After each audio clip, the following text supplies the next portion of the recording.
La selecció de futbol sala ja és camí de Malta, on aquest divendres i dissabte disputarà 2 amistosos que serviran per encarar una mica més la propera cita oficial, que serà el premundial de la primavera vinent. L'equip va entrenar-s'hi ahir per últim cop aquí a Andorra.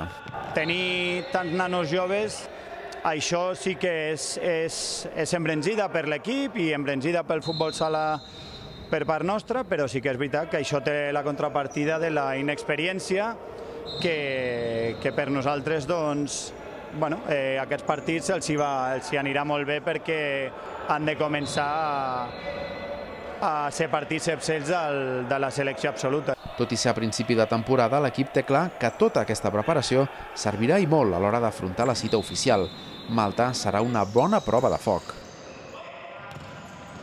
Jo crec que és una selecció que ha crescut molt els últims anys, el seu equip allà també ha crescut molt i que està apostant molt fort pel futbol sala i a veure com va i sobretot poder mesurar-nos una mica i saber on està el nostre nivell.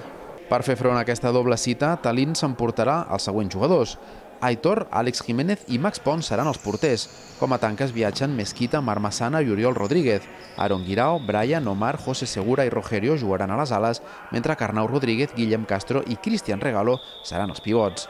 Hi haurà alguns debuts, com el porter Max Pons o José Segura, Guille Castro i Rogerio.